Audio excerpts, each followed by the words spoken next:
आज के प्रोग्राम में हम जानेंगे कि एसटीसी का नशा जिस्म और दिमाग पर क्या असर डालता है और इसकी कौन सी अलामात होती हैं, इसकी पहचान किस तरह की जाए, क्या इस नशे से निजात मुमकिन है और अगर मुमकिन है भी तो कौन सी थेरेपी या फिर मेडिकल रिहैब इस सिलसिले में मदद दे सकती है।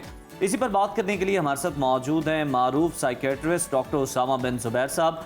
वेलकम टू सुनो पाकिस्तान। डॉक्टर साहब ये बताइएगा कि एसटीसी एमडीएमए दरअसल है क्या और ये दिमाग पर किस तरह से असरअंदाज होती है? जी थैंक यू सो मच। आप लोगों ने आज ये बड़ा इंपॉर्टेंट टॉपिक चूज़ किया है। आप समझ लें कि हमने पहले बात की थी आइस की। ये जो एमडीएमए है या एक्सटेसी है, ये आइस की बड़ी बहन है। ठीक है, ये आपकी आज की वो लाइन भी हो सकती है जो रील आप निकालेंगे कि आइस की बड़ी बहन का नशा। सो ये जब आइस की हम बात करते हैं वो स्टिमुलेंट है, तो एक्सटेसी जो है वो समझ लें कि ज़्यादा स्टिमुलेंट है। अच्छा। एक्सटेसी का अंग्रेज़ी में लफ्ज़ है ना बेतहाशा खुशी। तो जब लोग ये पार्टीज़ में यूज़ करते हैं तो दिमाग में जो केमिकल्स हैं उनका एक तूफ़ान ये बर्पा कर देती है। सेरोटोनिन, नॉरएड्रेनालिन, डोपामीन, एक तूफ़ान की कैफियत आ जाती है। आप बहुत तेज़ हो जाते हैं, आप दांत किचकिचाते हैं, आप हाई हो जाते हैं, डांस का दिल करता है। तो ये आपको स्टिमुलेट कर देती है और छोटा सा ट्रिप भी कराती है। ये हेलुसिनोजन भी है, यानी कि आपको कुछ ऐसी चीज़ें भी एक्सपीरियंस होती हैं जिनका कोई वजूद नहीं होता। Oh my God. और वो ट्रिप किस तरह का होता होगा, बाद में क्या कॉन्सिक्वेंसेस निकलते होंगे, उस पर तो हम बात करेंगे। लेकिन डॉक्टर साहब मुझे बता दें, अगर कोई नौजवान एसटीसी इस्तेमाल करता है, उसके रवैये में, उसके बिहेवियर में, उसके एक्शन में, उसके चीज़ों को रिस्पॉन्ड करने में क्या तब्दीलियाँ रूनुमा होती हैं? देखिए, जब आप शुरू में इस्तेमाल करते हैं ना, तो आप समझें कि आपको लोगों के और अपने बारे में मालूमात एकदम आपको लगता है कि बढ़ गई हैं। आपने ख़ुद को ज़्यादा जानना शुरू कर दिया, लोगों को ज़्यादा जानना शुरू कर दिया, आप ज़्यादा इमोशनल हो जाते हैं, फिर आपकी सोच एकदम तेज़ हो जाती है जब आप यूज़ कर रहे होते हैं। और अगर आप फिज़िकल अलामात की बात करें तो ये लोग दांत बहुत किचकिचाते हैं। तो अगर आप पेरेंट हैं, आपका टीनेजर आपको लगता है कि आजकल दांत बहुत किचकिचा रहा है, हर काम बहुत तेज़ी से कर रहा है, परेशान सा रहता है, एंशियस रहता है, उसको पसीना बहुत ज़्यादा आता है, हर काम तेज़ करता है, रोज़ रात को गायब हो जाता है, तो आपके कान खड़े हो जाने चाहिए कि ये अलामात हो सकती हैं कि ये एक्सटेसी यूज़ हो रही है। और इस वक्त ये दुनिया में चौथा या पांचवा सबसे ज़्यादा इस्तेमाल किए जाने वाला नशा है। और तकरीबन 1% लोग इससे, तकरीबन 20,000 में से एक बंदा जो ये यूज़ करते हैं उसकी डेथ हो जाती है। ये इतना डेंजरस मामला है। अच्छा डॉक्टर साहब ये बताएं कि मरीज की मुकम्मल बहाली के लिए काउंसलिंग और फिर थेरेपी में कितना वक्त दरकार होता है?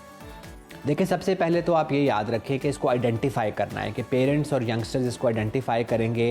ये जो लोग भी पार्टीज़ कर रहे हैं, पार्टीज़ में यूज़ होने वाली सबसे कॉमन चीज़ है।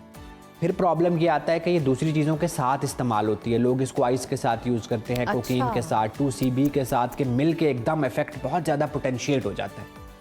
और फिर चूंकि ये दिमाग को स्टिमुलेट करती है, दिमाग के केमिकल्स को अल्टर करती है, बहुत बढ़ा देती है, तो जब इसको एकदम खुद से छोड़ा जाता है तो क्रैश आता है।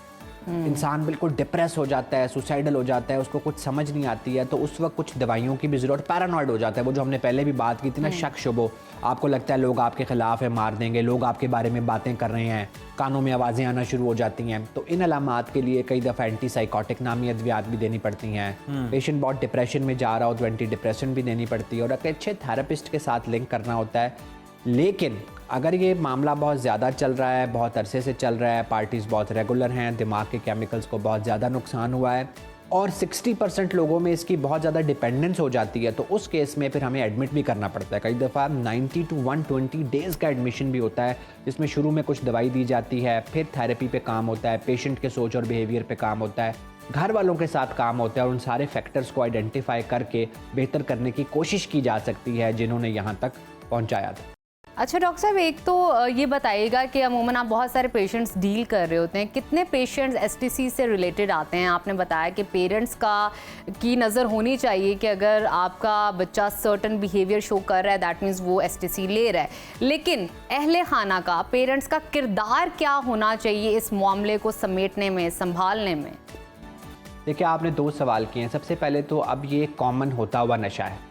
आज से 5, 6, 7 साल पहले तक जब हम एडिक्शन की प्रैक्टिस करते थे, हमारे पास ड्रग रिहैब सेंटर में चर्स वाले मरीज़ दाखिल होते थे, हीरोइन वाले होते थे, अल्कोहल वाले होते थे, वो अभी भी होते हैं।